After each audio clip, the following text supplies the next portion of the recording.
What's up guys, welcome to episode 1 of how to pick your perfect tennis string. In this video, we're going to talk about the different types of tennis strings on the market briefly. And I'm not going to go into depth on each type of tennis string. Those are going to be for other videos separate from this series. But I am going to be talking about the characteristics of these strings, who it's really kind of aimed for, and how they really play. This video is aimed to give you the basic understanding of all these types of tennis string, its characteristics, all that kind of stuff. Now the first string we'll be talking about is polyester strings, also known as monofilament strings. Now this is one piece of string. Now it doesn't have all the fibers like the other strings that we'll be talking about, but this is just one piece of string. Now it's very popular on the pro tour, both men's and women's. It's overwhelmingly used by all the pros. I think over like 70% of the pros use a full bed of poly. Some people use hybrids, and we'll talk about hybrids in another video.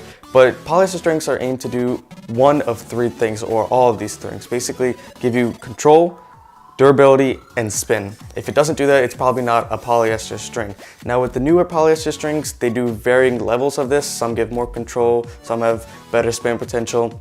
But really, polyester strings are aimed to do one of those three things, either give you control, durability, or spin. If you don't really need that, then polyester strings are not for you. Now, in order to get all these characteristics, you're gonna have to make some sacrifices. That's why polyester strings are fairly stiff compared to all the other types of strings we'll be talking about. It is going to lead to some more arm problems. It's more prone to that, but with new technology, they're making softer polyester strings that are more arm friendly. And also another downside with most polyester strings is the tension maintenance is not as good as the other strings that we'll be talking about.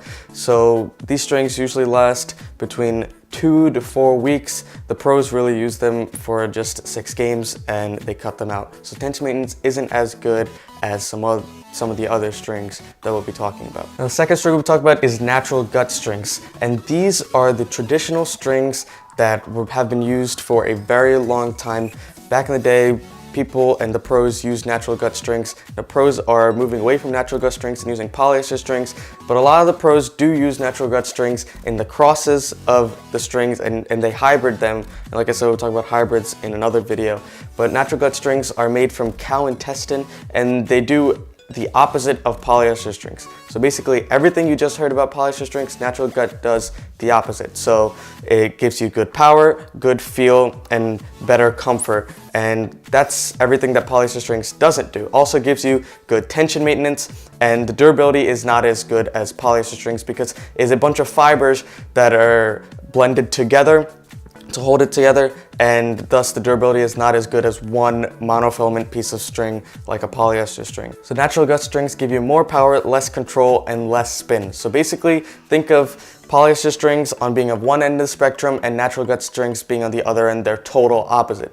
Also, natural gut strings, lots of recreational players don't use them because they're crazy expensive. Some sets, and most sets actually, cost 40 bucks just for one set of natural gut strings. But a lot of the pros, such as Roger Federer, Murray, and Djokovic, use natural gut strings in the crosses or the mains, or use half a set of natural gut strings. But like I said, it's very expensive, so really I wouldn't recommend this unless you have the budget for it and you are really as good as a pro. Now multi-filament strings are aimed to do everything that a natural gut string does, but at a much less price. So basically you're gonna have the same types of characteristics: better feel, good comfort, less control, less spin, a little bit more power. It's a little bit less durable because, like the name suggests, it's a multi-filament, so multiple fibers woven together. It's a synthetic material, not from cow intestines. So obviously it's gonna be at a less price. It's not gonna do everything that I just explained as well as natural gut strings do,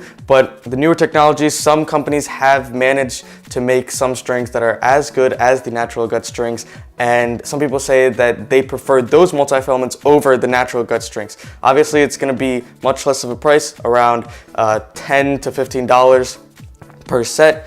So this is a much better offer if you like the feel and you like the characteristics that you heard of natural gut strings but don't want to pay as much of a price. Synthetic gut strings, also called nylon strings, bridge the gap between multi-filament natural gut strings and polyester strings. Basically, if you feel like you're in between these two, then synthetic gut strings or nylon strings are the way to go.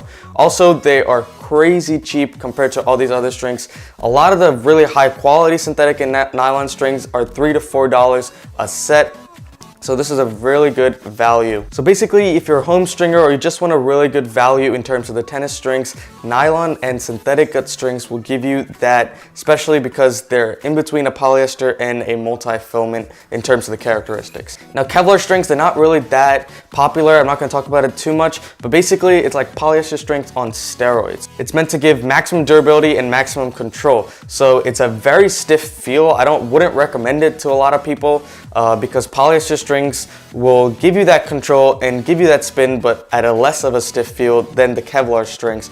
But it's fairly cheap compared to a lot of strings. You can get a lot of reels of Kevlar for a very low price as well. So if you're interested in that, then you can buy Kevlar strings. Also, I would hybrid them with a multi-filament string. If you're gonna use Kevlar, I really wouldn't recommend using a full bed of Kevlar unless you're stringing it at a really low tension. So those are different types of tennis strings. You got polyester, natural gut, multi-filament, synthetic or nylon, and Kevlar tennis strings. If you have any questions, feel free to leave them in the comment section below and we're happy to answer them. If you like this video and haven't subscribed already, click that red subscribe button right there, and we'll see you in the next video. We'll be talking about hybrid tennis strings.